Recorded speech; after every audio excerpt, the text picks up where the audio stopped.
অথচ আমাদের স্বরাষ্ট্রমন্ত্রী বলছেন যে পুলিশ হেডকোয়ার্টার্সের এই চিঠি সম্পর্কে তিনি কিছুই জানেন না। এটা কি বিশ্বাসযোগ্য? আর যদি সত্যিই তিনি না জেনে থাকেন, তাহলে পুলিশ বাহিনী আসলে কার অধীনে? স্বরাষ্ট্রমন্ত্রীর কাজটাও বা কী? অথবা খুব সিম্পলি যদি বলি, যে তিনি কি দেশের কোনো খোঁজ খবর রাখেন না? তিনি কোনো গণমাধ্যম পেপার পত্রিকা পড়েন না, টেলিভিশন সংবাদ দেখেন না? আসসালামু আলাইকুম প্রিয় দর্শক, এই মুহূর্তে যে বিষয়গুলো টক অফ দ্য কান্ট্রি, নিশ্চয়ই তার মধ্যে আলোচনার তুঙ্গে সারা দেশে জঙ্গি হামলার আশঙ্কার বিষয়টি। অথচ আমাদের স্বরাষ্ট্রমন্ত্রী জনাব সালাউদ্দিন আহমেদ, তিনি নাকি এই বিষয়ে কিছুই জানেন না। আবার দেশের জঙ্গিবাদী কার্যক্রম নিয়ে সরকারের এক এক কর্তা ব্যক্তি এক এক ধরনের কথাবার্তা বলছেন। বিষয়টি আসলে কি? অসঙ্গতিটা আসলে কোথায়? গত বৃহস্পতিবার আমরা সবাই জানি, খোদ পুলিশের হেডকোয়ার্টার্স থেকে পুলিশের সব ইউনিটকে চিঠি দেওয়া হলো যে সারা দেশে বা দেশের গুরুত্বপূর্ণ স্থাপনায় জঙ্গি হামলার আশঙ্কা রয়েছে।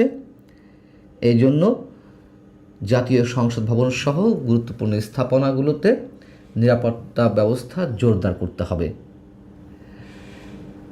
এবং বলা হচ্ছিল যে তেহরিকে তালিবান পাকিস্তান বা টিটিপির সঙ্গে বাংলাদেশে যারা সম্পৃক্ত, তারা এই জঙ্গি হামলা করতে পারে।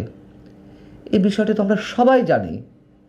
প্রত্যেকটা গণমাধ্যমে, সে কি প্রিন্ট মিডিয়া, কি ইলেকট্রনিক্স মিডিয়া, কি অনলাইন মিডিয়া, এবং মানুষের মুখে মুখে এগুলো ছড়িয়ে বেড়াচ্ছে। অথচ আমাদের স্বরাষ্ট্রমন্ত্রী বলছেন যে পুলিশ হেডকোয়ার্টার্সের এই চিঠি সম্পর্কে তিনি কিছুই জানেন না। এটা কি বিশ্বাসযোগ্য? আর যদি সত্যিই তিনি না জেনে থাকেন, তাহলে পুলিশ বাহিনী আসলে কার অধীনে? স্বরাষ্ট্রমন্ত্রীর কাজটাও বা কী? অথবা খুব সিম্পলি যদি বলি, যে তিনি কি দেশের কোনো খোঁজ খবর রাখেন না? তিনি কোনো গণমাধ্যম পেপার পত্রিকা পড়েন না, টেলিভিশন সংবাদ দেখেন না?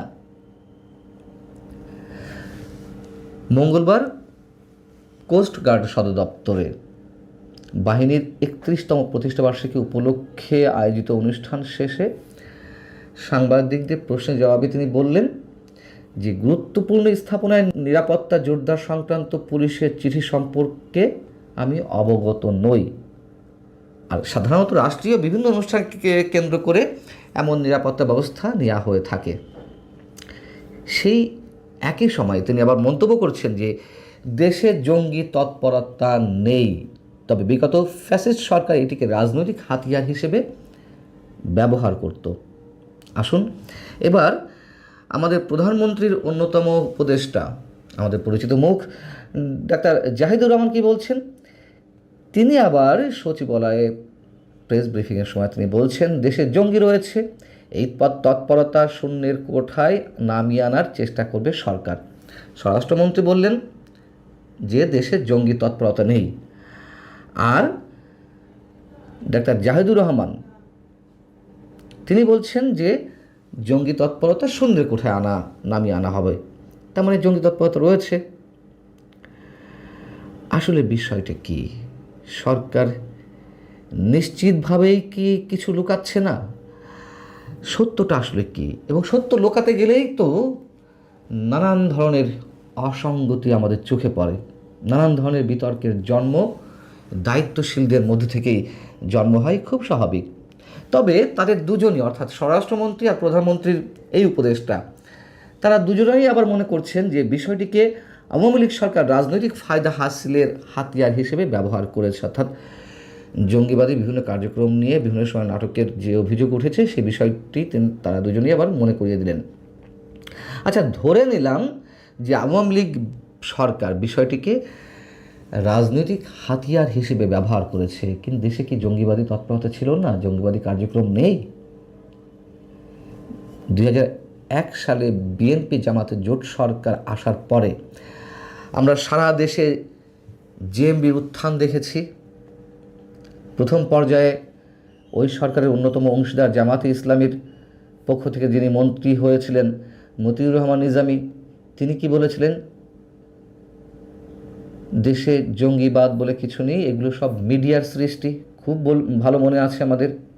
পরবর্তীতে যখন সারা দেশে সিরিজ বোমা হামলার ঘটনা ঘটলো, তার আগে তো নানান সময় নানান ধরনের ঘটনা ঘটছিল, গির্জায়, মসজিদে, কিংবা কোটালীপাড়ায় নানান ধরনের যেই জঙ্গিবাদী কার্যক্রম সেগুলো তো চলছিল, হামলা হচ্ছিল, কতজন মানুষ মারা গেল তাও আমরা জানি। তো একটা পর্যায়ে যখন সারা দেশে সিরিজ বোমা হামলার ঘটনা ঘটলো একসাথে 63টি জেলায়, তখন সেই বিএনপি সরকারের সময়ই তো এই যে জেএমবির যারা কথিত নেতা, কথিত বাংলা ভাই সিদ্দিকুল ইসলাম কিংবা শাইখ আব্দুর রহমানদের আটক করা হলো, বিচারিক প্রক্রিয়ার মাধ্যমে তাদের ফাঁসির রায় কার্যকর করা হলো। তখন আসলে সত্য ছিল কোনটা? তাদেরকে এমনি এমনি ধরে আটক করা হয়েছিল বা ফাঁসির রায় কার্যকর করা হয়েছিল, নাকি মতিউর রহমান নিজামী যেটি বলছিলেন যে এগুলো সব মিডিয়ার সৃষ্টি? কোনটা সত্য? এবার আসুন গোয়েন্দা সংস্থা কি বলছে। কালের কণ্ঠ আজ একটা প্রতিবেদন দিয়েছে, সেখানে যেই তথ্যগুলো তুলে ধরা হচ্ছে আমি খুবই সংক্ষেপে একটু আপনাদের সামনে তুলে ধরি। এখানে বলা হচ্ছে রাষ্ট্রীয় একটি গুরুত্বপূর্ণ গোয়েন্দা সংস্থা বলছে তালিকায় থাকা 1611 জঙ্গি বর্তমানে আবার মাঠে সক্রিয়। কালের কণ্ঠের প্রতিবেদন না, কিন্তু একটি গোয়েন্দা সংস্থার প্রতিবেদনে বলা হচ্ছে এই জঙ্গিদের বেশিরভাগ বিভিন্ন সময় জামিনে মুক্ত হয়ে নতুন করে সন্ত্রাসী কর্মকাণ্ড চালানোর জন্য সংগঠিত হচ্ছে। তাদের গ্রেপ্তারে কঠোর নজরদারি শুরু করেছে গোয়েন্দা সংস্থাগুলো। ওই তালিকার তথ্য বলছে যে 2021 সাল থেকে 2024 সাল পর্যন্ত 3 বছরে 1231 জন জঙ্গি জামিনে কারাগার থেকে মুক্তি পেয়েছে। আর 2024 সালের সেপ্টেম্বর থেকে 25শে জুলাই পর্যন্ত অর্থাৎ 7-8 মাসে জামিন পেয়েছে আরও 380 জন। এই 380 জনের মধ্যে 7 জন আনসার আল ইসলাম, 4 জন এবিটি, 68 জন জেএমবি, 6 জন নব্য জেএমবি, 6 জন হিজবুত তাহরির, 4 জন ইমাম মাহমুদের কাফেলা, 4 জন হুজি নহরকাতল জিহাদ, 15 জন জেএএফএইচএস এবং 265 জন নাম উল্লেখ না থাকা সংগঠনের সদস্য। এর মধ্যে 114 জন জামিন পাওয়ার পর থেকে আর কখনো আদালতে হাজিরা দেননি। আরও 96 জন কোথায় আছেন তারও কোনো হদিস নেই। আবার পুলিশ সদর দপ্তর থেকে চিঠি দিয়ে দেশের সব পুলিশ ইউনিটকে যে সতর্ক করে দেওয়া হয়েছে জঙ্গিবাদী হামলার আশঙ্কার বিষয়ে, সেসব বিষয়ে আমরা জানতে পারছি সেসব জায়গা থেকে যে তেহরিক তালিবান পাকিস্তান এই সংগঠনটি তো তৈরি করেছিল তালেবানদের মধ্যে যারা ছিল যখন 2001 সালে তারা ক্ষমতা থেকে বিতাড়িত হলো আফগান সরকার থেকে, তখন তারা পাকিস্তান সীমান্তে এসে বিভিন্ন ধরনের জঙ্গিবাদী সংগঠন তৈরি করে এবং তাদের যে জোট টিটিপি, তো তাদের সঙ্গে যারা জড়িত তাদের মধ্যে আবার বাংলাদেশে সাবেক সেনা কর্মকর্তাদের কেউ পুলিশ সাবেক সদস্যদের কেউ আটক হয়েছেন এবং তাদের মাধ্যমে এই হামলার ঘটনা ঘটতে পারে। কেউ আবার বলছেন যে টিটিপি কেন বা টিটিপির সঙ্গে সম্পৃক্ত যারা তারা কেন এই হামলা করতে যাবে, নাকি ডক্টর ইউনূস সরকারের সময় পুরো 1.5 বছর জুড়ে পাকিস্তান গোয়েন্দা সংস্থা আইএসআইয়ের মাধ্যমে দেশে যে জঙ্গিবাদের চাষ আর ব্যাপকভাবে করা হয়েছে, সেখানকার উগ্রবাদী সংগঠন বা জঙ্গি সংগঠনগুলো বাংলাদেশে যে তৎপরতা লাভ করেছে তাদের মাধ্যমে কোনো হামলার আশঙ্কা করা হচ্ছে কিনা এবং তাদেরকে আড়াল করতেই টিটিপির বিষয়টি আনা হয়েছে কিনা, এই প্রশ্নগুলো উঠছে। সব মিলিয়ে আমরা একটা ধোঁয়াশাচ্ছন্ন পরিবেশের মধ্যে রয়েছে, তুমুল একটা ধোঁয়াশাপূর্ণ পরিবেশের মধ্যে রয়েছে। আর সবশেষে বলতে হয় যে আমাদের স্বরাষ্ট্রমন্ত্রী সালাউদ্দিন আহমেদ তিনি কোন বিবেচনায় অন্তত এই মন্তব্যটা করেন যে পুলিশের হেডকোয়ার্টারের এই চিঠি সম্পর্কে তার কোনো ধারণা নেই।